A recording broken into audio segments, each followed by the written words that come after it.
Fala investidores, sejam muito bem-vindos ao canal Planilheiro Investidor. Eu sou Adriano Costa e nesse vídeo nós vamos falar do relatório gerencial de outubro de 2022 do fundo Vinci Logística, o fundo de investimento imobiliário do setor de logística.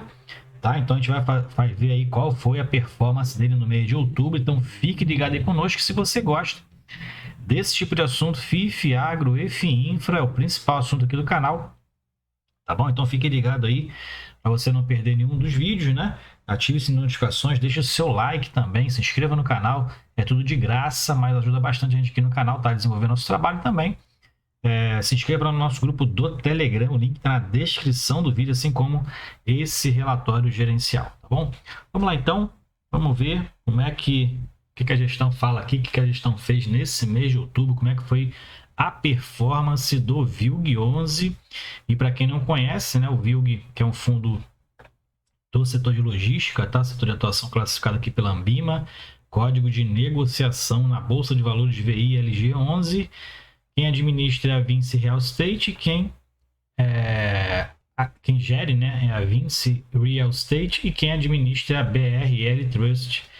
E o valor de mercado fechou em outubro a 108,49, mas nesses primeiros 15 dias aí praticamente o fundo está cotado a R$102. Então, um rally que a gente tem visto aí nos fundos de tijolo agora nesse mês de novembro, muitos deles caindo, tendo provavelmente, se continuar nesse ritmo, terá rentabilidade negativa, né? E a gente tem observado isso na maioria dos fundos de tijolo, né? Principalmente nos acontecimentos aí da equipe de transição do governo, tem causado muita volatilidade, tanto no Ibovespa quanto no IFIX. Bom, valor patrimonial da cota R$114, então o fundo está descontado ainda no mercado, tem quase 15 milhões de cotas o fundo e tem mais de 155 mil cotistas. Eu sou um desses, tá? É meu fundo de investimento imobiliário do setor de logística e segundo, né, a maior posição que eu tenho de logística, né? E também eu tenho em torno aí de 3% da minha carteira de fundo de investimento imobiliário alocado no VILG11.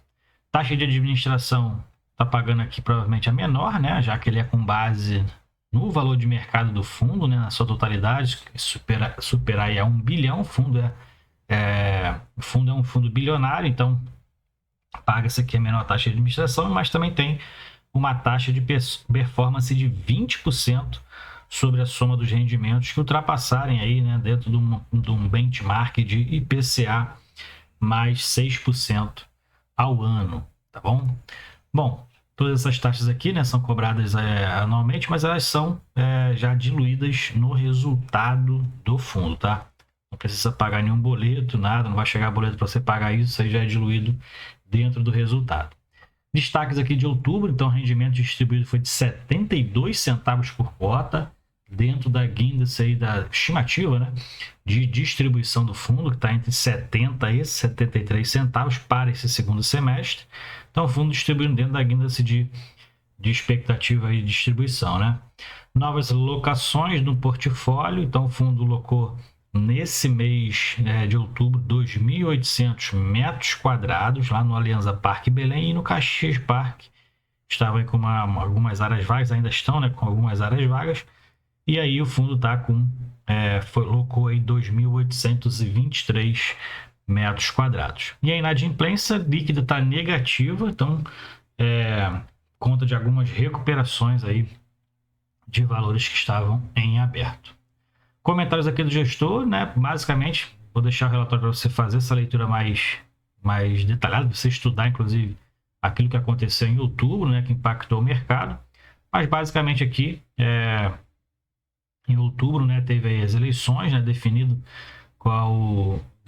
então aí qual será o governo, né? Para o mês, para o ano, para o próximos 4 anos, né? Então, muitas modificações têm sido feitas, o mercado tem tido aí muitas volatilidades no mês de novembro, a gente tem observado isso principalmente no Ibovespa, mas o IFIX também tem tido alguns rallies aí com relação principalmente aos fundos de tijolo, tem caído no mercado, E apesar do IPCA positivo, né, da inflação positiva que foi no mês de outubro, também os fundos de crédito têm caído no mercado também. E, ao meu ver, tem tido muitas oportunidades aí para você aproveitar esse momento, né? Visto que, né, quando começar aí os fundos a retornar aquele patamar de rendimentos aí que foi, né, na verdade, no final de 2020, provavelmente os preços também irão subir novamente, né? Então, tem sido um período muito turbulento, né? Então, inclusive também com reflexos vindo do exterior, né? Os Estados Unidos ainda subindo juros, né? Então, isso tem refletido também aqui no mercado brasileiro, e também a guerra da Ucrânia, que ainda segue aí, né? Mais de 10 meses de guerra, em torno de 10 meses já, né, de guerra, partindo aí para o 10º mês, né? E tem sido, então, também um fator que tem ainda afetado o mercado, né? Bom, ele falando aqui sobre as locações dos ativos, a gente já falou, né, lá em cima, mas aqui está detalhando o que foi feito, o que foi alugado, né, nesse mês de outubro. Então, lá no Alianza Parque, um contrato de 24 meses de módulo 3 do Galpão 3, 1.500 metros quadrados locados para a empresa Amara N0, multinacional espanhola de energia solar. E também lá no Caxias Parque, né, 1.300 metros quadrados locados. O fundo, aqui ele fala que ele assinou um aditivo contratual, então aumentou um espaço que já estava alocado para Arco Foods, e eles expandiram então a sua ocupação lá, né, e estenderam o contrato até janeiro de 2027. Aqui são as obras do Castelo 57, segue aí dentro da previsão, né? Teve uma postergação, né? Mas segue aí, então, dentro da nova estimativa de entrega, né? O fundo que vai deter aí 80% de participação nesse novo empreendimento, tá? Então, segue aí as obras, né? Para finalização desse imóvel aqui em São Roque, se eu não me engano, localizado em São Roque, São Paulo. É isso mesmo. São Roque, às margens da rodovia Castelo Branco 57, que inclusive dá o nome lá do empreendimento, né? Performance do fundo. Então, a gente fala aqui sobre a DRE gerencial, o fundo que teve aí receitas em outubro de mais de 15 milhões de reais. Resultado financeiro negativo de 496 mil, né? O fundo ainda tem uma despesa financeira aqui bem alta, não digo, né? Mas uma despesa financeira que as receitas normalmente não cobrem, né? Para se cobrir uma despesa financeira tem que ter aí um caixa muito alto, mas o fundo segue aí com bons resultados, inclusive, né? O resultado foi de 12 milhões e meio de reais, e o fundo distribuiu 10.800, mantendo aí dentro da expectativa de distribuição. O resultado no mês de outubro foi de 84 centavos, mas o fundo distribuindo 72 centavos, então acumulando aí resultados para resultado acumulado, né, não distribuído. Atualmente o fundo está com resultado no ano de 73 centavos e uma distribuição de 71 centavos. E está com resultado acumulado, então, de 30 centavos por cota, né? Aqui é o histórico de distribuição, então o fundo segue aí gradativamente aumentando essa distribuição, né? Tava distribuindo 70 centavos desde dezembro, né? Quando foi em junho teve um pequeno aumento e estabilizou agora em 72 centavos. Essa é a distribuição que tem sido aí no segundo semestre. Estimativa de rendimentos, então, o fundo mantém a expectativa de segundo semestre aí de entre 70 e 73 centavos, sem alterações, né? E dentro da rentabilidade, em outubro, a gente verifica que o fundo teve uma rentabilidade negativa de 0,5%, né? A variação da cota foi negativa aí 1,1%, 0,7% de distribuição. Então, o fundo começou outubro, né, cotado aí a 109,71 e fechou a 108,49, queda de 1,1% no valor da cota. E o que a gente tem observado é que essa variação bruta da cota vai ser muito mais elevada caso não tenha nenhuma recuperação nesse segundo trimestre, nessa segunda quinzena, né, de novembro. A tendência é que a rentabilidade seja ainda um pouco pior. Bom, seguindo aqui mais para baixo, a gente verifica as negociações. O fundo tem uma liquidez razoável, né? O valor de mercado em 1,6 bilhões, por isso que ele paga, inclusive, aquela menor taxa de administração e gestão. O volume médio de negociação foi de 2,4 milhões de negociação por dia. Então, uma boa liquidez no mercado. O giro de cotas foi de 2,91% e o fundo manteve, né, a mesma liquidez média observada em setembro, aumentando, né, inclusive a liquidez que tem sido observada desde março de 2022. Aqui é na carteira do fundo, fundo que tem, né, como eu falei, uma pequena alavancagem ali, alguns imóveis financiados, né, alguns passivos, e com isso o fundo tem hoje atualmente 1,9 bilhões em imóveis, 72 milhões em aplicações financeiras, que é o caixa do fundo, né? As obrigações do fundo atualmente estão em 267 milhões, e o que dá aqui um patrimônio líquido de 1,7 bilhões de reais. E abaixo a gente tem aqui a especificação daquilo que o fundo tem de passivos hoje, né? São em 3 imóveis, um que dá aqui está em construção e 2 que já estão performando, né?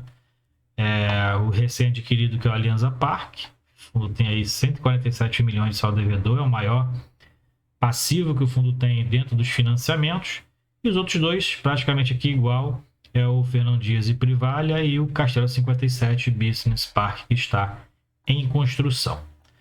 A maioria dos prazos aqui, né, o prazo mais longo é do Alianza Parque, que tem o maior saldo devedor, né, os outros dois vence em 2031 somente, todos os outros, todos eles na verdade vencendo só na década seguinte. Indicadores operacionais, a gente verifica que a receita média de aluguel do VILG 11 está superior à média de mercado. A gente verifica aqui, né, um pouquinho superior à média de mercado. A taxa de ocupação do fundo, apesar de estar com maior valor médio de aluguel, ela também está com uma ocupação maior que a de mercado. Indica que, né, numa análise fria do número, indica que os imóveis do VILG 11 são imóveis valorizados, bem localizados, são bons imóveis para a logística, né? E também, mais para baixo, a gente verifica a questão da inadimplência, que ele falou que foi negativa por conta de algumas recuperações de valores que estavam em aberto, né, ainda, de algumas inadimplências anteriores, né? Falando de portfólio, aqui a gente verifica que o fundo ele tem uma diversificação muito interessante em imóveis e também em inquilinos. O fundo tem mais de 65 inquilinos no seu portfólio, vamos dizer aqui, 67. São 67 locatários diferentes, são 16 imóveis logísticos e mais de 600 mil metros quadrados de área bruta locável em 7 estados da federação. Então, quem tem a maior participação em relação à receita é a Tokstok, com 13%, né? A maior, tá aí, né, um fator de risco, né? A maior concentração na Tokstok. Tem o prêmio de locação do Castelo 57, que é 8%, né? Aqui, em relação à tipicidade, a maioria dos seus contratos são típicos, né? 80% são típicos, e também 38% dos seus inquilinos estão dentro do segmento de atuação do e-commerce. Então, o varejo também como um fator ali que, na verdade, ocupa a maioria dos imóveis do fundo, né? Então, a gente sabe que o varejo está enfrentando um problema muito grande aí com relação à alta da Selic, né? E também outras situações aí de governo também, mas, na verdade, não tem o que se fazer, né? Porque a maioria das ocupações do que a gente estuda aqui sobre os fundos de logística são voltados para o segmento de varejo em geral, né? Que a gente tem alimentos e bebidas, transporte, logística e também e-commerce, todos eles que atendem aqui a parte de varejo, né? E estado, o fundo tem uma concentração maior em Minas Gerais, 32%.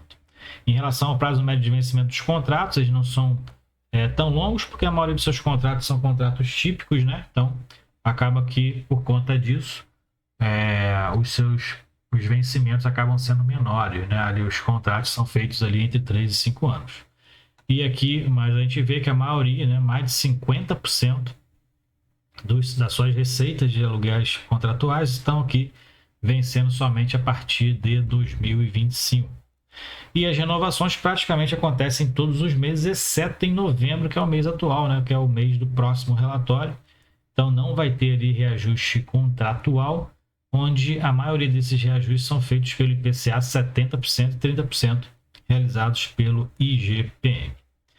Aqui a gente tem então o detalhamento, né, inclusive em mapa, né, a localização aqui para a gente poder ver a localização de cada imóvel do fundo, né, participação, taxa de ocupação, principal locatário. Então tem até o gestor condominial e o tipo de contrato vinculado aos inquilinos do fundo. Então você pode aí baixar o relatório na descrição do vídeo, fazer essa leitura aqui mais detalhada, né? Você estudar o fundo, inclusive, são 16 imóveis logísticos, são 67 locatários. Então você tem que fazer um estudo, né, desses imóveis aqui, você saber também a localização, né, como é que onde estão os principais modais, se estão próximos a rodovias, se realmente os imóveis têm essa qualidade, visto que o preço dos aluguéis estão acima do valor de mercado, né, o preço de mercado, médio, né, de mercado, e o fundo está com uma ocupação muito superior à média também de mercado. Então, sinal, ao meu ver, a grosso modo, são bons imóveis, né, e são imóveis né, acima aí do que o mercado oferece, ok? Então é isso aí, relatório gerencial do VILG11. Espero que você tenha gostado do vídeo. Compartilhe com a gente se você é cotista do VILG11, qual o percentual da sua carteira, e não se esqueça de se inscrever no canal. A gente observa que em torno de 50% dos nossos espectadores não são inscritos no canal, então ajuda a gente aí, é de graça, tá? Deixe seu like também, ative as notificações para você ficar ligado e também faça suas indicações de vídeo, que inclusive se você for membro do canal por um valor muito pequenininho, você pode ter aí preferência nesses atendimentos de indicações de vídeo aí, tá bom? Mas a gente procura atender o máximo que a gente pode aqui, dentro do possível, as indicações, ok? Fique com Deus, até o próximo vídeo. Tchau, tchau.